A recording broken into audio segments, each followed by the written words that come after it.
दादा, अरे 7 दिवसावर आले लग्न, सगळी तयारी झाली, पण फर्निचरचं काय? गृहवस्तू भांडार 10 ठिकाणी फिरण्यापेक्षा आपल्याला हव्या असलेल्या वस्तूंच्या हजारो व्हरायटीज एकाच ठिकाणी पाहायला मिळतात, फक्त गृहवस्तू भांडार मध्ये.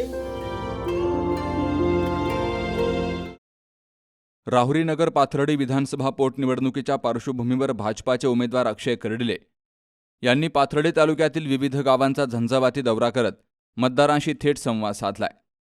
या दौऱ्यात नागरिकांचा उत्स्फूर्त प्रतिसाद मिळत असून तालुक्यातील 39 गावांनी त्यांना आमदार करण्याचा निर्धार व्यक्त केलाय. दौऱ्यादरम्यान दगडवाडी, करंजी, सातवड, त्रिभुवनवाडी, कवडगाव, आठरे, देवराई, निंबोडी, मांडवे, सोमठाणे, पारेवाडी, तिसगाव, शिरापूर, करडवाडी, घाटशिरस आदी गावांना भेटी देत अक्षय कर्डिले यांनी घरोघरी संपर्क साधलाय आणि मतरूपी आशीर्वाद मागितलेत. प्रत्येक गावात जाताना माझे वडील स्वर्गीय आमदार शिवाजीराव कर्डिले यांच्या आठवणी विकास कामांच्या रूपानं दिसतात. त्यांनी कधीही जनतेशी असलेली नाळ तुटू दिली नाही. त्यांच्या जागी मला निवडणूक लढवावी लागेल असं कधीच वाटलं नव्हतं. आमदारकी ही केवळ एक पद असून जनतेच्या चेहऱ्यावर आनंद आणण्याचं माध्यम आहे. मला संधी दिल्यास पुढील 3 वर्षांमध्ये विकास कामांच्या माध्यमातून मतदारसंघात मोठा बदल घडवून दाखवेल, असं अक्षय कर्डिले यांनी सांगितलंय. 2024मध्ये स्वर्गीय शिवाजीराव कर्डिले हे निवडून आल्यावर आजारपणामुळे ते जनतेचे आभार मानण्यासाठी दौरा करू शकले नाहीत. त्यांचं अपूर्ण स्वप्न पूर्ण करण्याची जबाबदारी माझ्यावर आहे, असंही भावनिक आवाहन अक्षय कर्डिले यांनी केलं. स्वर्गीय शिवाजीराव कर्डिले यांनी पद नसतानाही आमचे प्रश्न मार्गी लावलेत. ते नेहमी जनतेच्या संपर्कात राहून सुखदुःखात सहभागी व्हायचे. अडचणीच्या वेळी धावून येणारं नेतृत्व म्हणून त्यांची ओळख होती, असं नागरिकांनी म्हटलंय.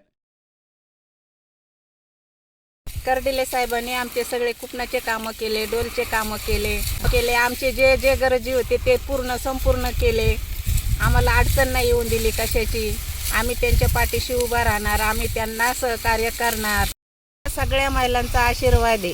आमदार ते 100% होणार म्हणजे होणार. साहेबांपेक्षा ते जास्त आमचे कामं करणार. आम्हाला काही अडचण येऊन देणार नाहीत. अक्षय दादाला 100% निवडून देणार. अनेक ठिकाणी नागरिकांनी फुलांचा वर्षाव करून अक्षय कर्डिले यांचं स्वागत केलंय, तर महिलांनी औक्षण करत आशीर्वाद दिलेत. युवकांनीही मोठ्या संख्येनं सहभाग नोंदवत प्रचाराला नवी ऊर्जा दिली. वृत्तसंकलन विभाग, सी न्यूज मराठी, पाथर्डी. सौंदर्य केवळ डोळ्यात नसतं, ते असतं दागिन्यांमध्येही. सोने, चांदी, हिरे आणि त्यावर तुमचं नाव कोरणारं एक विश्वासाचं नाव म्हणजेच संगमनेर येथील ओम मयूर ज्वेलर्स. पिढ्यानपिढ्यांचा वारसा असलेले दागिने आधुनिक डिझाईन सोबत आता तुमच्या जवळ. लग्नकार्य असो, सण असो वा खास क्षण, ओम मयूर ज्वेलर्स मध्ये मिळेल प्रत्येक प्रसंगासाठी खास दागिने, खास तुमच्यासाठी. ओम मयूर ज्वेलर्स म्हणजे तुमच्या सौंदर्याचा हक्काचा दागिना. सुवर्ण बस्त्यासाठी आता कशाला नाशिक, पुणे, संगमनेरमध्येच आहे आता नवनवीन दागिने. आजच भेट द्या ओम मयूर ज्वेलर्स, अशोक चौक, संगमनेर, जिल्हा अहिल्यानगर. संपर्क 9372 012 044.